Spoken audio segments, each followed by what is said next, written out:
반갑습니다. 경상국립대학교 인문학연구소 학술연구 교수 신기현입니다. 라투르와 녹색 생태주의의 한계와 가능성에 관한 7번째 강의, 물질에 대한 새로운 관심에 대해 강의를 하도록 하겠습니다. 자, 이제 우리는 물질이라는 말을 지금 생태, 우리의 키워드는 그렇죠. 라투르 관점에서 시작해서 자연, 생태, 녹색 계급, 그리고 다양한 녹색 운동의 양상들에 대해서 살펴봤습니다. 자, 이러한 문제들은 존재론적으로 물질에 대해서 새롭게 묻는 것을 토대로 해야 되겠죠. 그래서 우리가 앞서 분명히 구유물론은 여전히 이분법적인 구조 속에서 벗어나지 못하고 있다라고 이야기를 했었습니다. 그렇다면 구유물론이 아닌 새로운 물질은 어떠해야 되는가? 이게 바로 지금 오늘 이 시간에 해야 할 내용입니다. 그래서 우리의 이제 전체 강의에서 신유물론적 관점에서 자연과 물질에 대해서 다시 사유해 보고자 하는 그 단계에 이르렀다고 볼 수 있겠습니다. 신유물론적으로 사유하기란 무엇인가? 우리는 신유물론을 신물질주의라고도 부릅니다. 물질에 대한 새로운 이해이기 때문에 앞에 신이라는 말을 붙이는 거죠. 그래서 우리는 물질에 대한 새로운 사유라고 이야기를 하고요.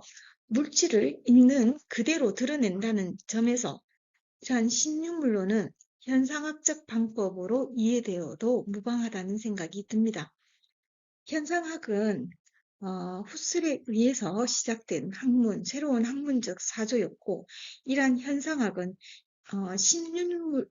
신유물론을 설명하기 위한 중요한 이론적 토대로 작동하기도 합니다. 현상학은 근대 이분법이 가지고 있는 문제점들을 직접적으로 문제 삼으면서 시작을 하는 거죠. 특히 푸셀은 근대 과학이 보편과학으로 자리하면서 인간의 삶이 훼손되었다고 문제 제기를 합니다. 후설 이후에 하이데거가 기술 세계의 문제점들을 지적을 하고 있고요. 사르트르는 현상학적인 방법으로 인간 실존에 대해서 이야기를 하고 있습니다.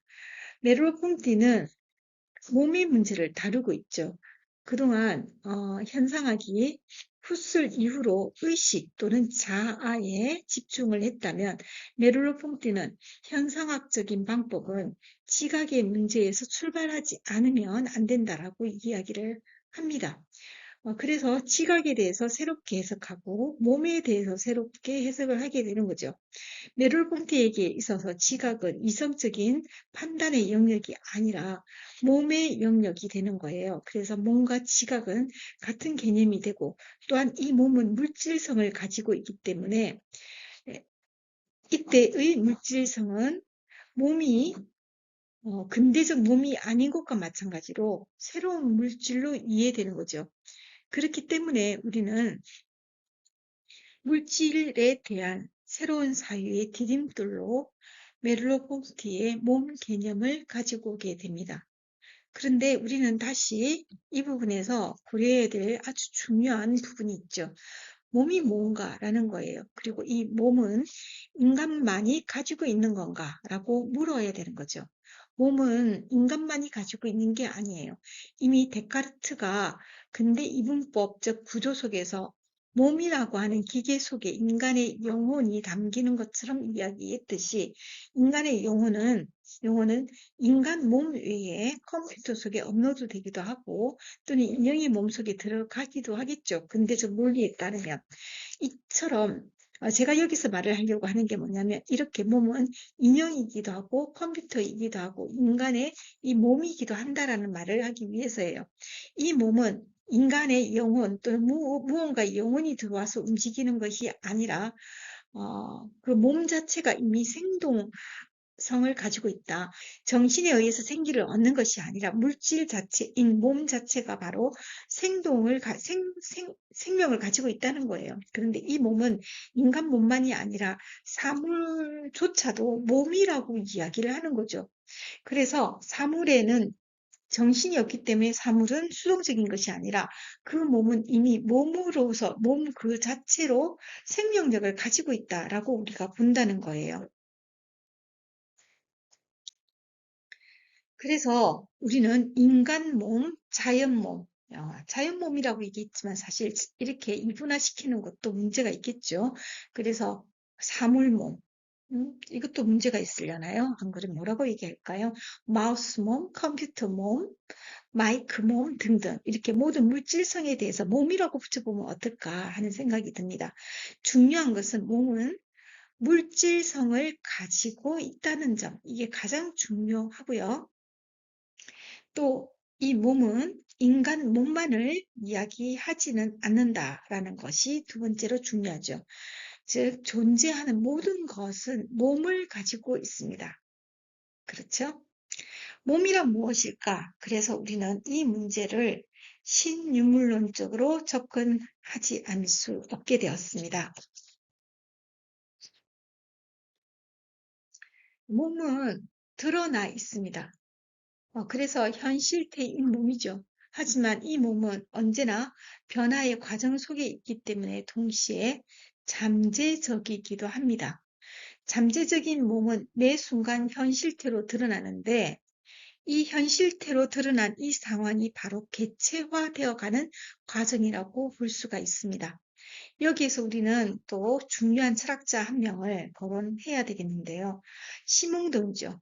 심흥동은 인간과 자연과 기술이 앙상블을 이루고 있다라고 이야기를 해요. 그러니까 인간과 자연, 우리가 라투르를 통해서 인간과 자연 또는 자연과 문화가 그 경계의 인간과 자연, 자연과 문화의 경계가 해체되고 있음을 라투르를 통해서 확인을 하였습니다. 그런데 여기에 우리는 기술 개념을 더 가져올 필요가 있죠. 인간과 자연이 얽혀 있고 또 변화하고 생성하고 하는 이 모든 과정들이 바로 기술이라고 이야기하는 거예요. 기술이라고 얘기하는 것, 예를 들어 우리가 망치로 못을 박는 것도 기술이에요. 그리고 컴퓨터 작업을 하는 것도 기술이에요. 그렇다면 이 기술이라는 것을 우리가 어떻게 이해하면 좋을까요? 이 기술은 곧 관계의 방식이라고 우리가 봐도 되겠죠. 그 관계의 방식이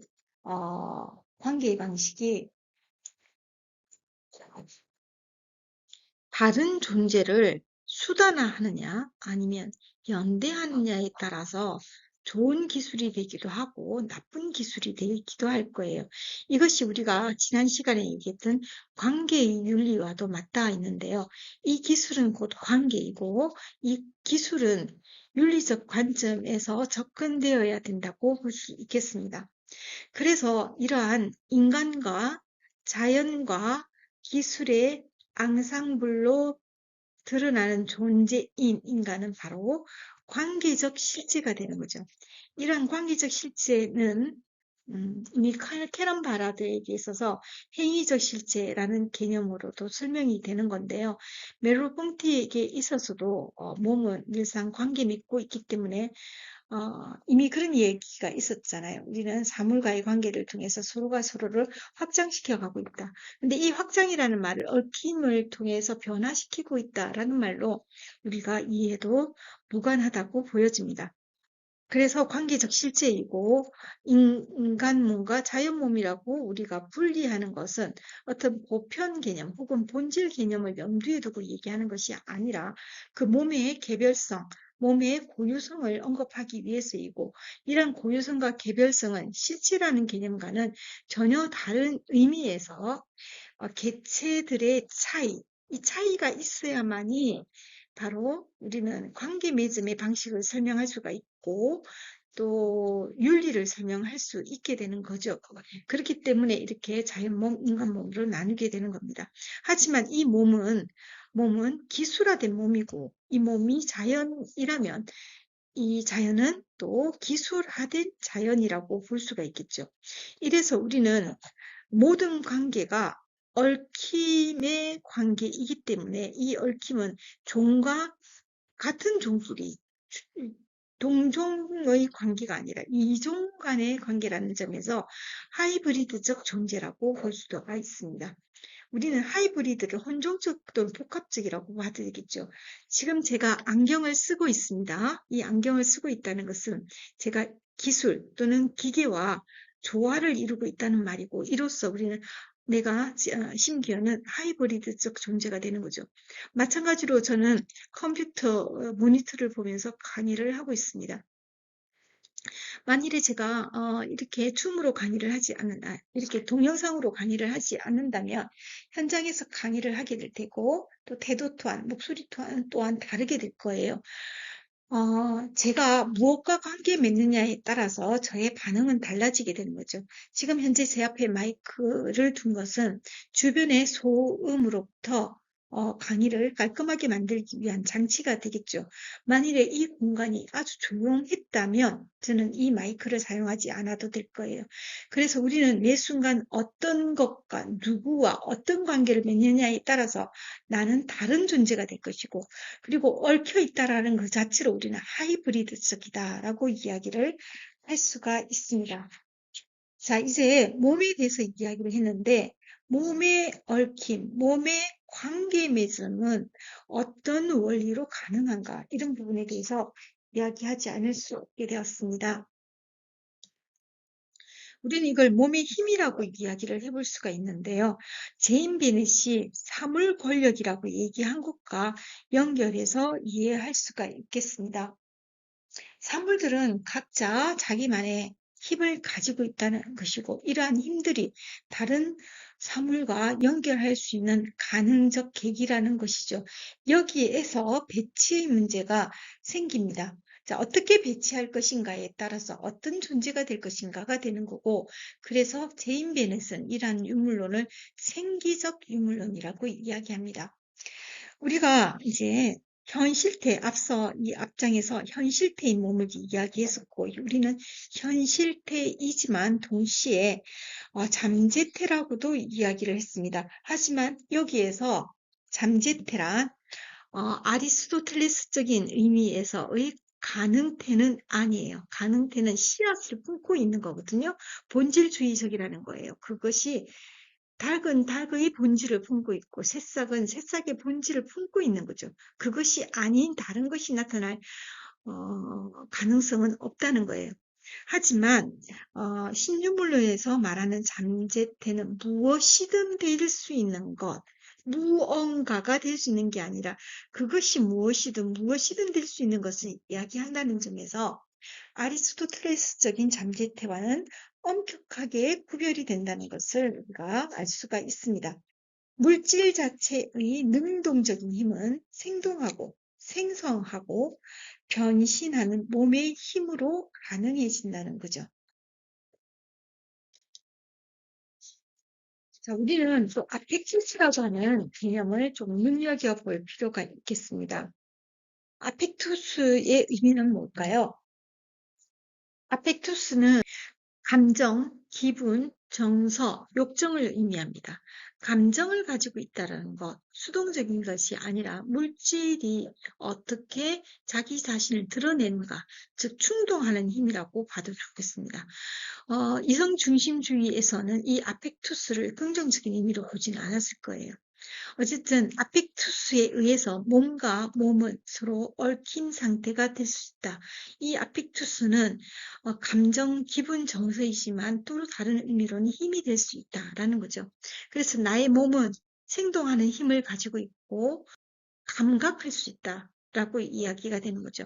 하지만 이 몸들은 왜 두 팔이 있는 것처럼 서로가 서로에게 만져지고 만지는 역할을 하는 이중 감각을 가지고 있다는 거예요. 그것은 내가 곧 주체이기도 하고 내가 곧 객체이기도 한다라는 의미로도 해석할 수가 있겠습니다.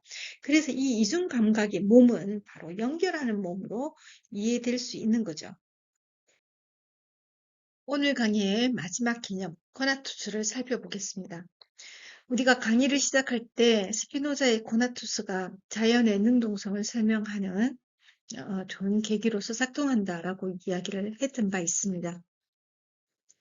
하지만 스피노자의 철학은 이론론적이고 실체 개념을 부기하고 있지는 않죠. 그래서 우리는 이 코나투스를 다른 방식으로 전유할 필요가 있습니다. 코나투스를 우리는 어떻게 이해할 것인가? 이 코나투스는 바로 존재를 가능하게 하는 힘인 거죠. 개체화를 위해서 기술 개념과 앙상블도 중요하겠지만 존재론적인 원리인 코나투스도 중요하다는 겁니다. 어떻게 자기가 자기 자신일 수 있는가? 뿐만 아니라 우리는 이 코나투스와 잠재태의 연관성에 대해서도 검토할 필요가 있습니다. 이렇게 코나투스, 아펙투스, 잠재태가 철학사적으로 굉장히 중요한 의미를 가지고 있지만 현대적 관점에서 볼 때 여전히 전통적인 사유 속에서 전개되어 있기 때문에 이것을 신유물론적으로 전유하지 않는다면 우리는 이 코나투스 또는 아펙투스에 의해 신유물론적인 사유로 전환하는 것이 매우 어려울 수도 있습니다. 하지만 그럼에도 불구하고 이 개념은 전유됨으로써 물질을 새롭게 사유하듯이 새로운 사유를 통해서 신유물론이 가지고 있는 어떤 생동하는 원리에 대해서 설명할 수 있는 계기가 될 수 있을 것이라고 생각합니다. 자, 이것으로서 7번째 강의를 마치도록 하겠습니다. 수고하셨습니다.